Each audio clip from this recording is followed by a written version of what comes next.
Aksi nyata, diseminasi budaya positif di Tika Negeri Pembina Sungai Raya, Kecamatan Sungai Raya.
Bismillahirrahmanirrahim.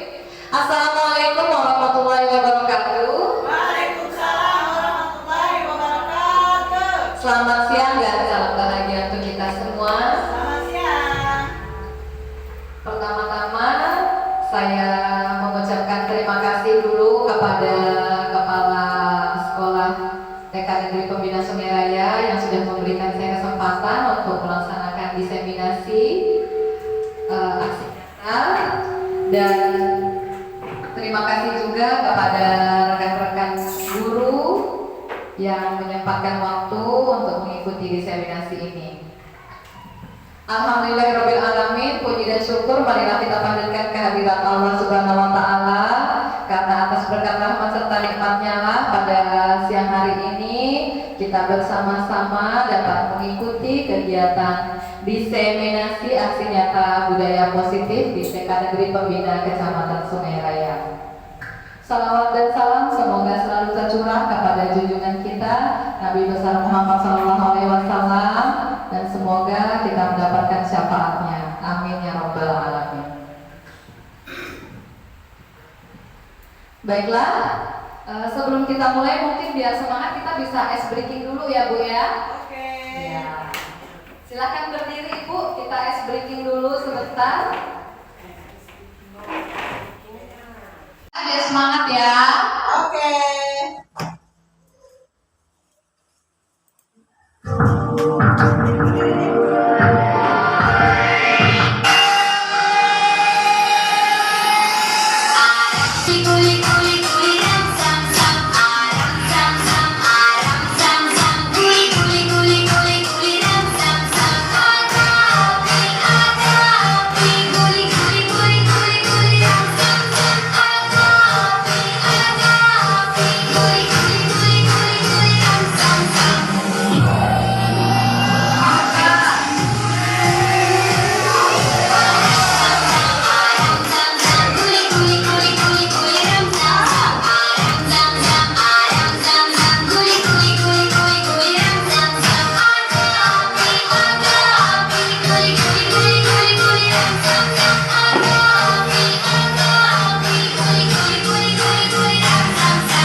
ternyata budaya positif ini rancangan saya sendiri, Sri Indriana SPD, TK Negeri Pembina Sungai Raya. Saya merupakan CGP Angkatan 11 dari Kabupaten Kuburaya. CGP Angkatan 11 dari Kabupaten Kuburaya.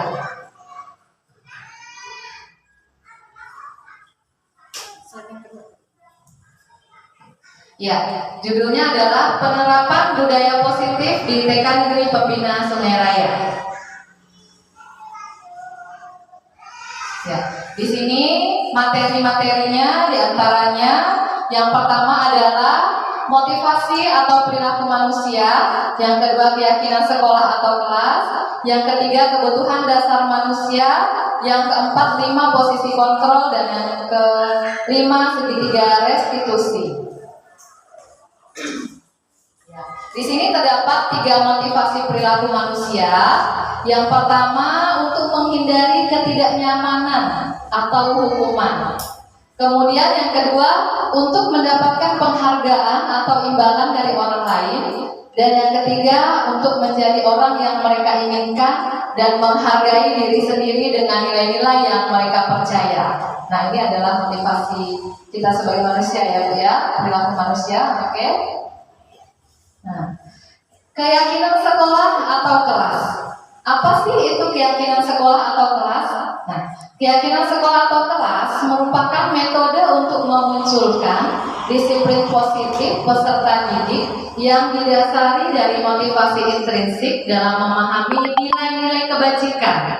Nah, keyakinan antara guru dan peserta didik. Keyakinan kelas itu sangat penting Ibu-ibu. Nah, jadi kalau apa sih bedanya peraturan dengan keyakinan? Nah, kalau keyakinan kelas itu kesepakatan antara guru dan murid. Nah, jadi nanti murid menyampaikan, Bu, saya maunya di kelas tidak ada yang buang sampah sembarangan. Oke, Bu guru catat ya. Nah, gitu. Nanti Bu guru yang memberikan kalimat positif. Oke, lanjut Bu. Nah, keyakinan sekolah atau kelas itu sifatnya abstrak. Nah, berupa pernyataan positif, semua terlibat dalam membuat keyakinan kelas, kemudian adanya kesepakatan antara guru dan murid. Jadi keyakinan kelas ini, seperti yang tadi saya sampaikan, bahwa anak akan menyampaikan kepada Bu guru, saya mau tidak ada makan di dalam kelas kalau jam belajar. Oke, kita sepakat ya. Nah, sepakat. Nanti kita catat, Bu gurunya catat apa-apa karena anak belum bisa membaca. Jadi Bu guru catat di papan tulis atau di kertas begitu. Nanti disampaikan. Nah, ini adalah kesepakatan kita bersama. Jadi Bu guru dan anak-anak sama-sama menjalankan kesepakatan tersebut.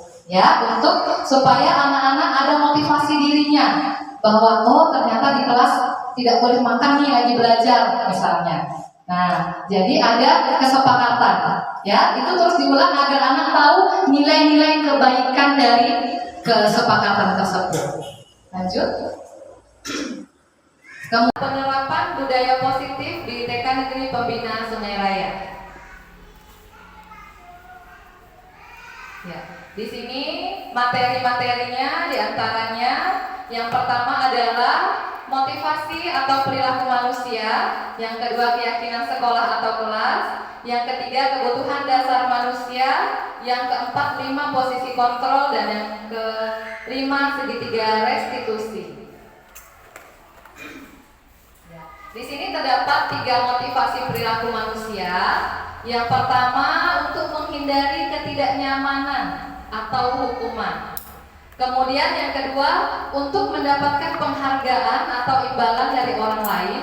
Dan yang ketiga, untuk menjadi orang yang mereka inginkan dan menghargai diri sendiri dengan nilai-nilai yang mereka percaya. Nah, ini adalah motivasi kita sebagai manusia ya Bu ya, perilaku manusia, oke?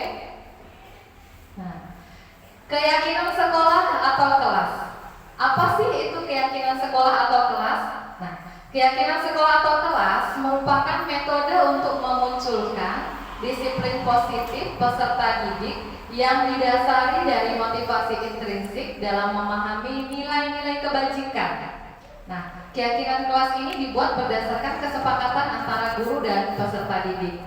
Nah, jadi keyakinan sekolah itu atau keyakinan kelas itu sangat penting ibu-ibu. Nah, jadi kalau apa sih bedanya peraturan dengan keyakinan?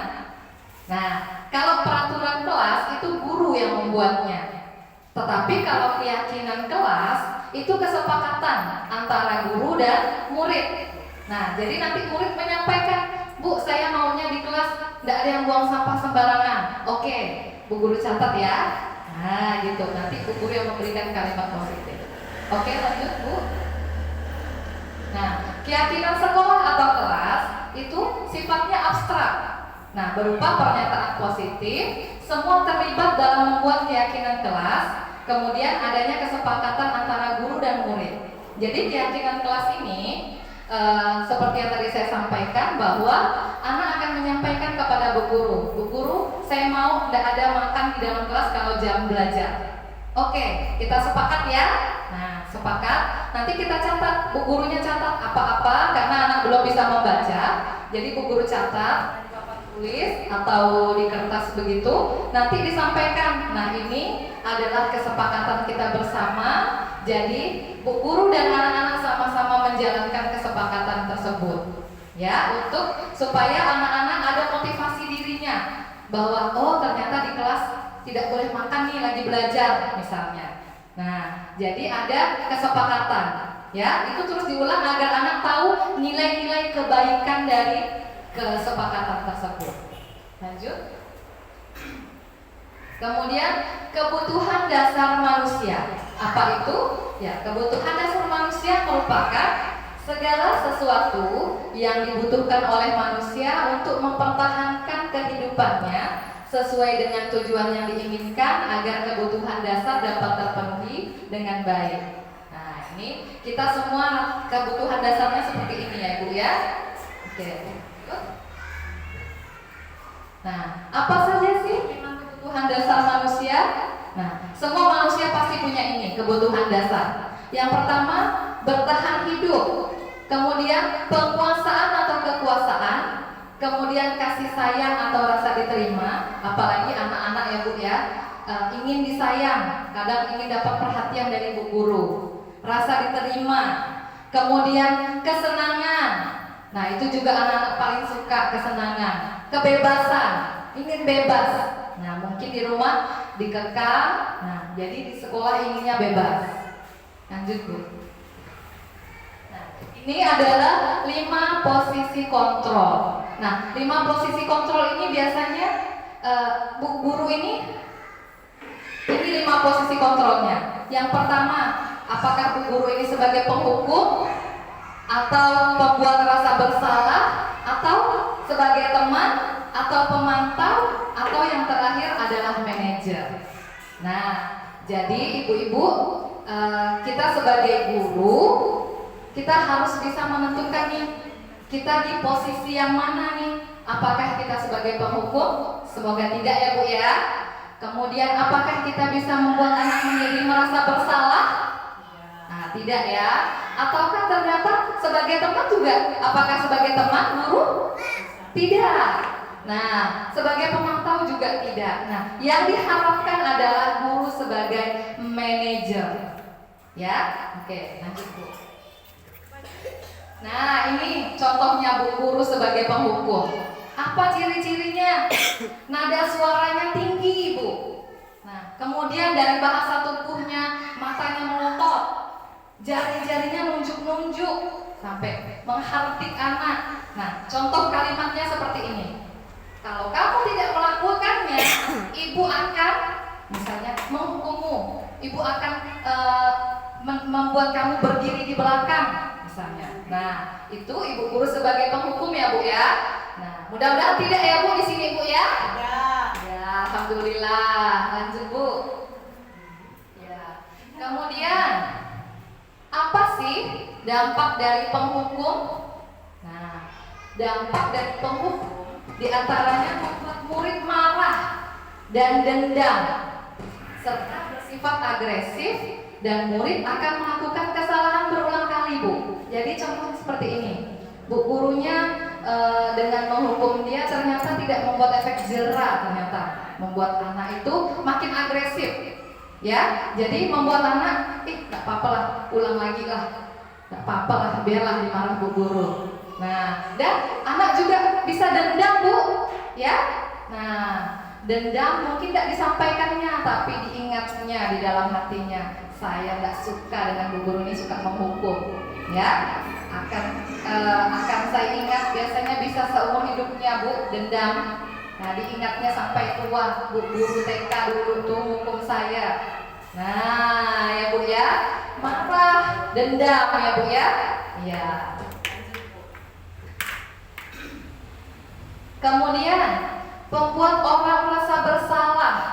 Nah, ini ciri-cirinya seperti apa? Guru berceramah menunjukkan kekecewaan yang mendalam. Nah, kalau bahasa kita tuh biasa bilang pendek tongkeng bu gurunya. Nah, contohnya kamu nih sudah mengecewakan ibu bapak, udahlah, bapak ibu keluar aja lah dari kelas nih, ganti aja guru yang lain. Nah, itu sebenarnya juga tidak baik bu, ya. Nah, jadi itu termasuk posisi kontrol gurunya sebagai pembuat orang merasa bersalah, dan akhirnya anak akan merasa tidak nyaman. Ya, kalau sudah seperti itu sama bu gurunya. Bu guru udah sering bilang, ibu tak suka dengan kamu, ibu kecewa dengan kamu. Nah ya, mudah-mudahan kita tidak seperti ini ya bu ya. Ya, lanjut bu. Apa sih dampaknya dari membuat orang merasa bersalah? Di antaranya anak tuh merasa rendah diri bu, ya, rendah diri, terus merasa gagal, tidak berharga. Kalau anak udah merasa rendah diri, tidak akan maju bu, anak, karena merasa tidak percaya diri, rasanya saya takut salah, takut malu, ya, merasa, saya ini tidak bisa nih, ternyata saya ini tidak berguna. Nah, terkadang ya bu ya, ada anak yang bilang, bu, saya ini tidak berguna, udahlah, nggak usah begini aja lah. Nah, akhirnya dampaknya itu bu, kalau dari kecil sudah merasa dampaknya rendah diri, merasa gagal, sulit untuk maju, sulit untuk tampil ke depan. Ya, nah, lanjut bu. Nah, kemudian posisi kontrol yang selanjutnya yaitu sebagai teman. Guru membuatkan alasan-alasan untuk muridnya. Nah, contohnya seperti ini kalimatnya. Ya sudah, nanti bapak ibu bantu kamu bereskan ya. Nah, biasanya kita mau cepat kan bu ya. Anak-anak bermain berantakan, kita tidak nyuruh anak ngemaskannya, akhirnya kita yang ngerjakannya. Udahlah, kamu sana aja baca doa mau makan, biar bu guru yang kemaskan. Nah, ternyata itu sepertinya memang seperti teman, tetapi tidak seperti ini yang kita inginkan bu. Ya, nah, lanjut bu. Apa sih dampaknya pada murid? Akhirnya murid itu tergantung sama bu gurunya, ya. Nah, mau ngapa-ngapain tunggu bu guru lah. Nanti bu guru ngemaskan mainannya. Nah, jadi anak pun jadi tidak mandiri, nggak mau pasang sepatu sendiri. Sebenarnya bisa, tapi malas. Nah, akhirnya bu guru tolong bu guru, ikatkan tali sepatu bu guru, pasangkan sepatu. Nah, itu membuat anak tidak mandiri. Bu gurunya kan karena tidak mau melihat anaknya, udahlah biar cepat, tak apa-apa lah biar cepat main. Nah, bu guru bantu sini pasangkan sepatu. Nah, dan juga bisa membuat anak akhirnya tidak bisa mengambil keputusan bu, tidak bisa memutuskan apa iya aja, disuruh ini iya, disuruh ini iya. Nah, tidak bisa mengambil keputusan, ya. Oke, lanjut bu. Orang merasa bersalah, diantaranya anak tuh merasa rendah diri bu, ya, rendah diri, terus merasa gagal, tidak berharga. Kalau anak udah merasa rendah diri, tidak akan maju bu, anak, karena merasa tidak percaya diri, rasanya saya takut salah, takut malu, ya, merasa saya ini tidak bisa nih, ternyata saya ini tidak berguna. Nah, terkadang ya bu ya, ada anak yang bilang, bu, saya ini tidak berguna, udahlah, nggak usah begini aja lah. Nah, akhirnya dampaknya itu bu, kalau dari kecil sudah merasa dampaknya rendah diri, merasa gagal, sulit untuk maju. sulit untuk tampil ke depan, ya. Nah, selanjutnya yaitu sebagai teman. Guru membuatkan alasan-alasan untuk muridnya. Nah, contohnya seperti ini kalimatnya. Ya sudah, nanti Bapak Ibu bantu kamu bereskan ya. Nah, biasanya kita mau cepat kan Bu ya. Anak-anak bermain berantakan, kita tidak nyuruh anak ngemaskannya, akhirnya kita yang ngerjakannya. Udah, kamu sana aja baca doa mau makan, biar Bu Guru yang kemaskan. Nah, ternyata itu sepertinya memang seperti teman, tetapi tidak seperti ini yang kita inginkan Bu. Ya, nah, lanjut Bu. Apa sih dampaknya pada murid? Akhirnya murid itu tergantung sama Bu Gurunya, ya. Nah, mau ngapa-ngapain tunggu Bu Guru lah. Nanti Bu Guru ngemaskan mainannya. Nah, jadi anak pun jadi tidak mandiri, nggak mau pasang sepatu sendiri. Sebenarnya bisa tapi malas. Nah, akhirnya Bu Guru tolong Bu Guru ikatkan tali sepatu Bu Guru, pasangkan sepatu. Nah, itu membuat anak tidak mandiri. Bu Gurunya kan karena nggak mau melihat anaknya, udahlah biar cepat, apa-apa lah biar cepat main. Dan Bu Guru bantu sini pasangkan sepatu. Nah, dan juga bisa membuat anak akhirnya tidak bisa mengambil keputusan Bu. Tidak bisa memutuskan apa iya aja, disuruh ini iya, disuruh ini iya. Nah, tidak bisa mengambil keputusan, ya. Oke. Kemudian sebagai pemantau, posisi kontrol pemantau. Nah, seperti apa ciri-cirinya? Guru menghitung dan mengukur. Contohnya, kita sampaikan kepada anak, apa konsekuensinya? Apa sih yang sudah kamu lakukan? Nah, ternyata posisi pemantau juga belum baik ya Bu ya. Kalau bisa kita tidak hanya sebagai pemantau saja, ya. Nah, lanjut Bu. Apa sih dampak dari pemantau terhadap murid? Nah, yaitu menitik beratkan pada dampak pada diri sendiri, kemudian mendapatkan hadiah atau hukuman. Nah, kadang anak merasa, rasanya kepingin hadiah nih. Nah, pengen imbalan. Akhirnya anak mengerjakan sebuah kebaikan tidak berdasarkan dari motivasi dalam dirinya sendiri. Nah, karena ingin mendapat imbalan. Nah, jadi anak tidak memahami nilai-nilai kebaikan yang muncul dari dalam dirinya, ya, karena terbiasa mendapatkan hadiah misalnya, ya. Oke Bu, lanjut Bu. Nah, ini dia posisi kontrol yang terakhir, yaitu sebagai manajer. Nah, apa ciri-cirinya? Guru mengajukan pertanyaan-pertanyaan. Nah, contohnya seperti ini. Apa yang sudah kita yakini? Nah, apa kamu meyakini hal tersebut? Nah, kemudian kalau kamu meyakininya, kira-kira hal tersebut akan menggambarkan apa tentang dirimu? Nah, seperti yang sudah saya lakukan kemarin untuk menangani kasus. Contohnya begini. Ada sebuah kasus anak misalnya berbohong. Nah, kemudian kita sebagai guru harus nanya, apakah kamu yakin berbohong itu baik? Nah, itu kita sampaikan Bu. Contohnya kasusnya selanjutnya Bu. Ini akan saya pertontonkan. Ini yang terakhir dulu Bu ya. Videonya nanti di slide terakhir ya Bu Tika ya. Kemudian ini segitiga restitusi, ya. Apa sih itu segitiga restitusi? Ternyata segitiga restitusi adalah proses dialog yang terdiri dari 3 langkah yang digambarkan pada ketiga sisi segitiga restitusi. Ini Bu, namanya segitiga restitusi. Nah, di situ ada 3. Yang pertama, menstabilkan identitas.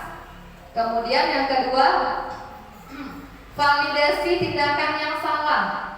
Dan yang ketiga, menanyakan keyakinan.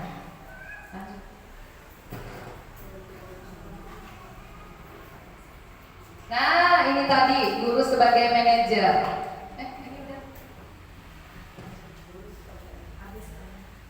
Ya. Yang pertama adalah menstabilkan identitas. Nih, contoh kalimatnya seperti ini. Kita sebagai guru, kalau seandainya kita menemukan sebuah kasus, ya, jadi kita sampaikan begini sama anak-anak. Yang pertama kita sampaikan dulu, ya tidak apa-apa, berbuat salah itu tidak apa-apa, karena tidak ada manusia yang sempurna. Nah, ibu guru juga pernah kok melakukan hal seperti itu. Nah, bu guru yakin kita bisa menyelesaikan masalah ini.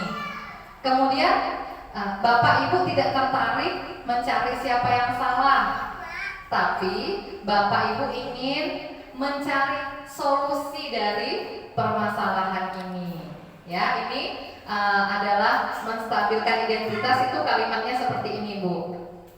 Ya, yang termasuk dalam segitiga restitusi tadi. Lanjut. Kemudian validasi tindakan yang salah. Apa sih itu contoh kalimatnya?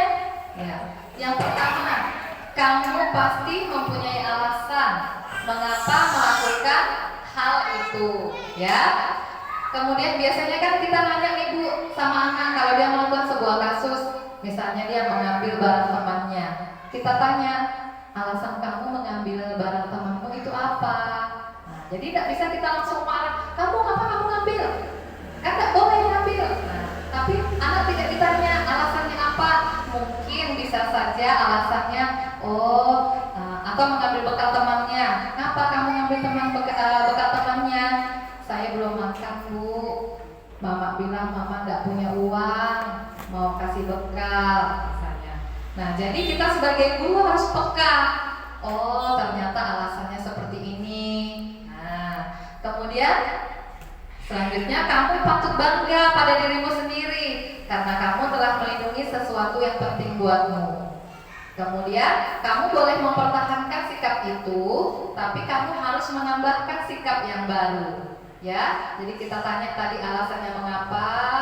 Nah, nanti kita sampaikan bahwa mengambil barang milik teman itu tidak baik. Nah, jadi tidak usah diulang lagi kejadian itu, ya. Nah,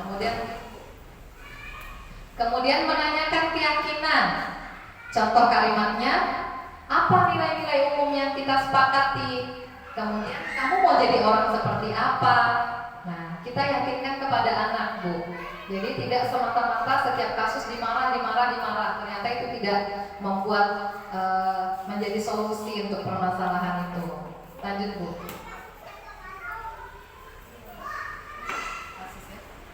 Nah, ini akan saya perlihatkan contoh kasus. Nah, ini kasus ini. Ya, ini videonya aja.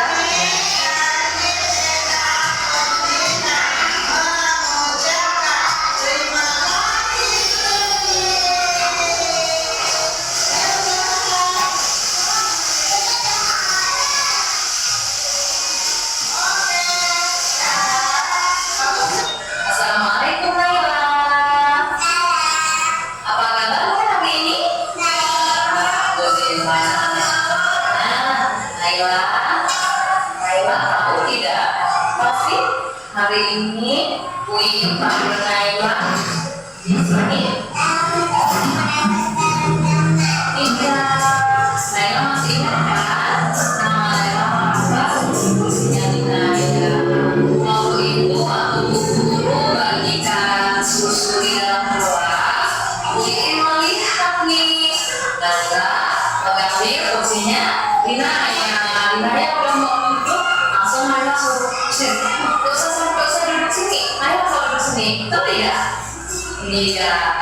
Nah, sekarang Win mau tanya nih sama Win mau dulu sama Naya. Kita semua orang pasti pernah berbuat salah. Nah, Win juga pernah berbuat salah. Tapi di sini Win bukan mau mencari siapa yang salah. Nah, tapi di sini Win mau membantu Naila mencari solusi supaya Naila tidak mengambil kursi temannya lagi, ya.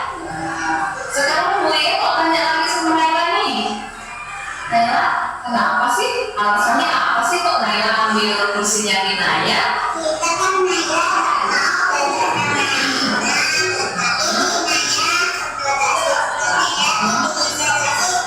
Oh, gitu. Jadi Naya juga pengen duduk di situ. Nah, berarti Naya udah tahu alasannya kan ya? Kenapa Naya ambil kursinya si Dinaya ya? Sekarang Bu Iin mau tanya nih, kira-kira menurut Naya tuh perbuatan Naya itu mengambil kursi teman? Kira-kira perbuatan Naya atau tidak kali? Tidak paham. Nah, Naya mau nggak? Bu Iin mau tanya nih, Naya masih ingat nggak kesepakatan kelas atau keyakinan kelas yang sudah kita pernah buat sama-sama? Masih ingat ya? Iya, coba Naya sebutkan. Ya, boleh. Terus apa lagi? Iya, tidak boleh lepas balik. Kalau ada kursi yang sampai, iya, duduk di kursi yang kosong. Nah, Bu Iin mau tanya lagi ini sama Naya. Naya kan sudah tahu tuh, berarti kan buatan mereka itu tidak baik. Nah, Bu Iin mau tanya, menurut Naya nih, kalau merampas milik teman, iya, tidak boleh lagi ya. Nah, berarti saya nggak sama temannya.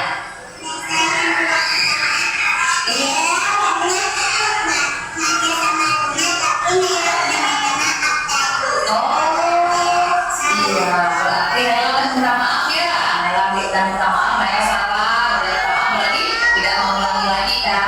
Nah, berarti menurut Naya, kira-kira perlu diulangi lagi nggak yang seperti ini? Tidak akan mengulanginya lagi. Ya, berarti menurut Naya perlu nggak nih sayang dengan teman di dalam diri kita? Perlu nggak? Perlu kita sayang dengan teman ya.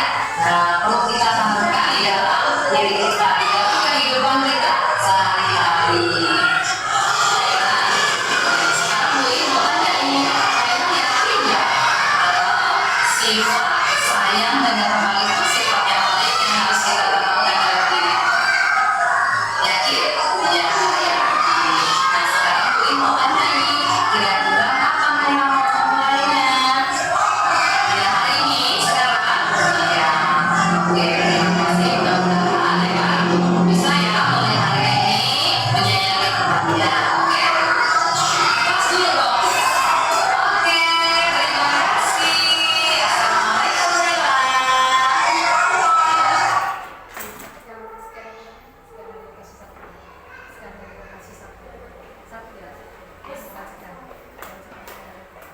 Nah, ini tadi video yang sudah kita tonton. Jadi pada hari itu sekolah menerima bingkisan dari sponsor, yaitu Suzuki yang akan dibagikan kepada seluruh murid.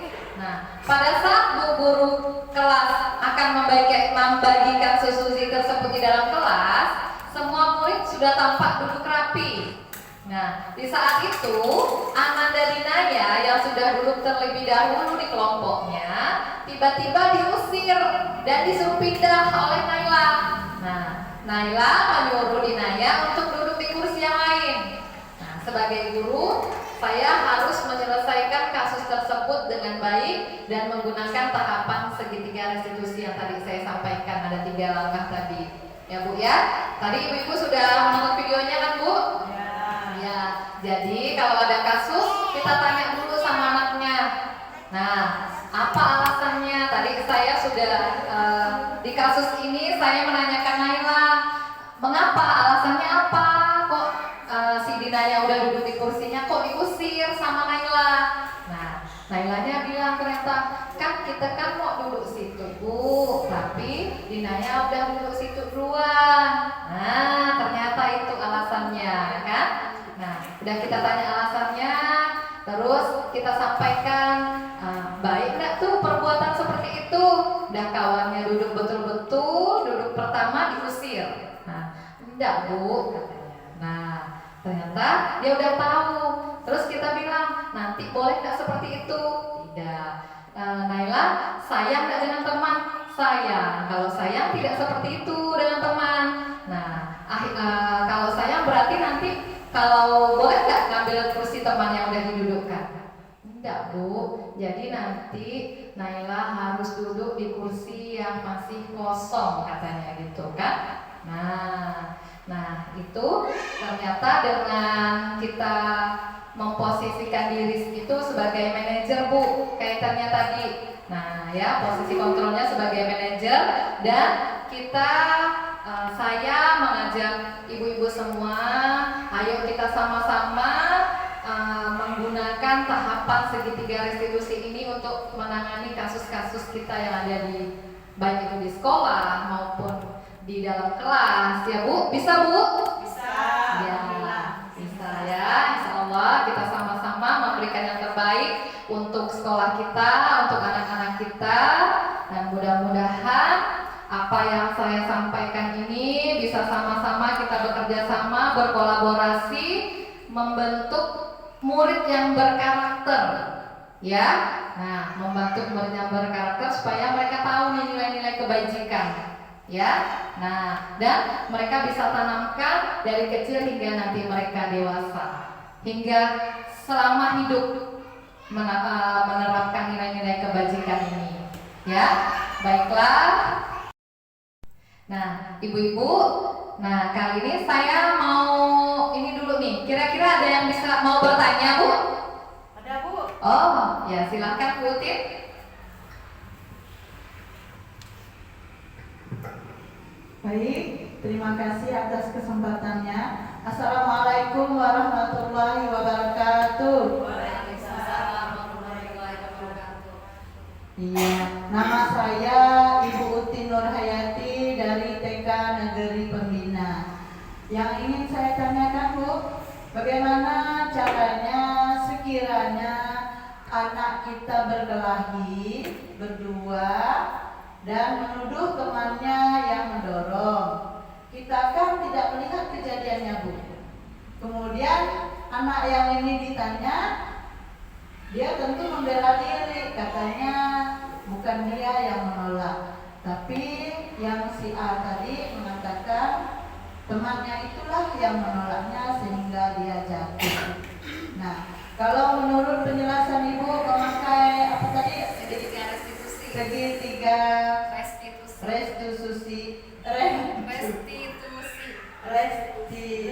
restitusi. Nah, bagaimana kira-kiranya Bu? Mohon penjelasannya. Terima kasih Bu. Ya, terima kasih Bu Utin atas pertanyaannya, bagus sekali ya Bu. Ada yang ingin menanggapi Bu? Saya akan mencoba. Oh ya, silakan Bu. Atas pertanyaan Ibu tadi, saya akan menjawab sedikit dari Bu Utin Nurhayati. Pertanyaannya sangat bagus sekali ya. Kenalan dulu Bu, namanya Bu. Oh, nama saya Ibu Margareta, sama dari TK Pembina Sungai Raya, Kabupaten Kuburaya. Jadi saya akan menanggapi pertanyaan Bu Utin dengan sedikit jawaban. Mungkin pengalaman-pengalaman saya yang sudah lalu akan saya ungkapkan. Sebaiknya Bu Utin, anak tersebut kita ambil dulu salah satu di antara mereka, kemudian kita tanya apa sebabnya ia didorong atau sampai terjatuh. Kedua, kita tanya lagi salah satu anak yang mungkin korban dorongan. Kita tanya, kadang-kadang anak ada yang berani berbohong karena dia membela diri, tetapi itu mungkin bukan sifat aslinya, tetapi karena dia merasa takut ditanya oleh ibu guru, mungkin dia akan sedikit berbohong tentang masalahnya. Nah, dengan cara begitu kita ambil alih, kita ambil keputusan, kita tanya satu persatu. Setelah itu kita sama-sama tanya di hadapan kedua anak. Mungkin hanya itu Bu Utin. Mungkin dari Bu Iin bisa menambahkan lagi. Ya, terima kasih atas tanggapannya Bu Margareta. Jadi dari kasus yang tadi disampaikan Bu Utin, saya jabarkan dulu ya. Jadi anak ini ibaratnya menuduh temannya mendorong ya Bu ya. Dia terjatuh, si A terjatuh, si A menyampaikan bahwa si B yang mendorong, begitu kan? Nah, sedangkan si B tidak ngaku kan Bu? Ya, si B tidak ngaku mendorong. Nah, tadi tanggapan Bu Margareta satu persatu ya Bu ya. Ditanya dulu, si A ditanya dulu bagaimana kasusnya, apa yang terjadi ya Bu ya. Ya betul sekali. Jadi nanti si A, si korban ini kita panggil dulu si korban. Nah, si korban kita tanya, tadi itu kejadiannya seperti apa? Nah, nanti dia sampaikan. Tadi lagi bermain, terus saya didorong sama si B misalnya. Nah, oh begitu. Terus kemudian entah hari itu juga kita panggil si B ataukah kebesokannya kita panggil yang mendorong. Nah, kita tanya kejadiannya seperti apa. Nah, nanti disampaikannya, ya Bu, saya nggak ada kok Bu dorong. Nah, lalu kita tanya, benarkah? Karena kita dengar, enggak Bu, saya enggak ada dorong. Nah, kalau begitu, selanjutnya momen berikutnya kita panggil dua-duanya. Ya betul, kita panggil dua-duanya. Nah, kita tanyakan. Kalau perlu mungkin kalau ada teman yang lain melihat, biasanya kan kalau bermain itu ada yang lihat tuh ya, paling tidak salah satu, ada saksi lah gitu ya ceritanya ya biasanya. Nah, boleh kita tanyakan di kelas. Ada nggak yang melihat? Kalau misalnya, oh nggak ada Bu yang lihat tadi. Nah, berarti kita tanya sama si A dan si B ini. Nah, kalau kita tanya, benarkah kamu tidak mendorong? Lama-lama kita tuh tahu Bu, anak yang berbohong dengan tidak tuh kita tuh bisa nampak kan Bu. Kalau anak yang biasanya jawabnya agak gugup, seperti salah tingkah, nah itu biasanya benar dia yang melakukannya biasanya. Nah, biasanya kalau kita pakai teknis kita tanya pelan-pelan, mungkin dia biasa ngomong, ya Bu tadi itu nggak sengaja dorong. Nah, terus kita tanya, nah alasan kamu ngapa tadi dorong? Nah, nanti kan disampaikannya tuh, iya Bu tadi kan kita mau main nggak Bu, tapi dia udah main luar, lah kita tolak, tapi tak sengaja sih Bu. Nah, berarti nanti kita sampaikan, anak-anak masih ingat tidak kesepakatan kelas, keyakinan kelas yang sudah kita buat. Nah, kalau pakai segitiga restitusi tadi Bu ya, kita tanya alasannya, kamu tahu tidak? Kamu masih ingat tidak sama keyakinan kelas yang kita buat? Masih Bu, apa coba? Pasti dia nyampaikan tidak boleh mengganggu teman, sayang dengan teman. Nah, kamu tahu kan? Sekarang kita tanya, kamu yakin tidak bahwa sayang teman itu adalah sebuah nilai kebaikan? Yakin Bu? Nah, kita tanya lagi. Nah, kalau kamu yakin, kapan kamu mau memulainya? Nah, itu ada Bu kalau segitiga restitusi ini menanyakan keyakinan. Kamu yakin kan kalau sayang sama teman itu merupakan nilai kebaikan, dan kapan mau memulainya? Ya Bu, mulai sekarang saya akan sayang teman. Ya. Nah, jadi kalau kamu sayangnya teman, nah nanti kamu pasti senang temanmu denganmu, ya. Nah, belajarlah untuk saling menyayangi teman, ya Bu ya. Insya Allah jadi solusinya itu tidak dengan kita marah Bu ya. Nah, jadi dua-duanya itu kita rangkul. Bagaimana caranya? Nah, Bu Guru juga bilang, Bu Guru juga pernah kok berbuat salah. Nah, kita manusia biasa, tapi Bu Guru harap kamu tidak lagi mengganggu teman ya, sayang teman. Nah, ya Bu, pasti gitu jawabannya. Insya Allah kalau kita laksanakan seperti ini, damai sekolah kita Bu. Tidak ada yang gontok-gontokan ya. Nah, ya. Oke, gimana Bu Ti? Terima kasih, mantap. Iya, iya. Tepuk tangan dulu dong Bu. Iya, baiklah. Terima kasih atas atensi teman-teman semua. Saya akhiri. Wabillahi taufiq wal hidayah. Wassalamualaikum warahmatullahi wabarakatuh. Selamat siang dan salam bahagia untuk kita semua.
Tidak memulihkan?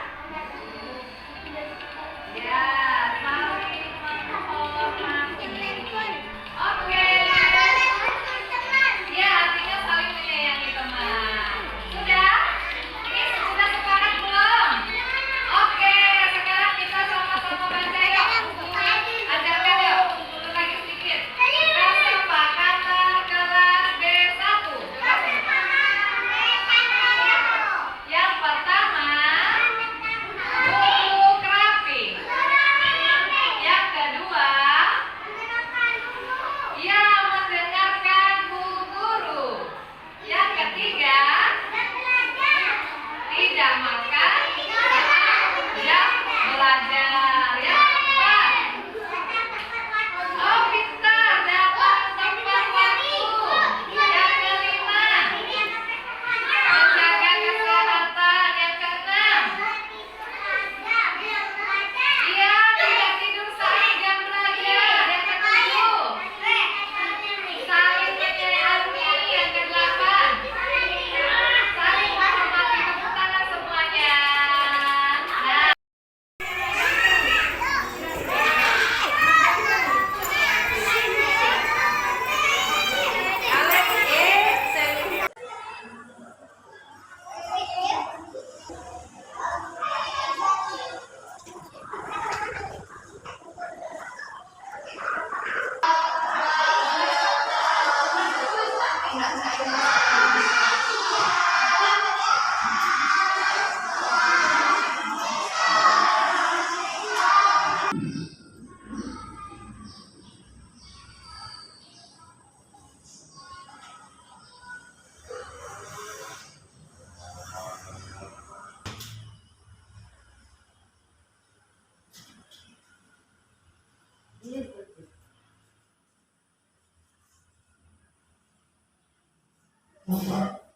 Kalau dulu Pak,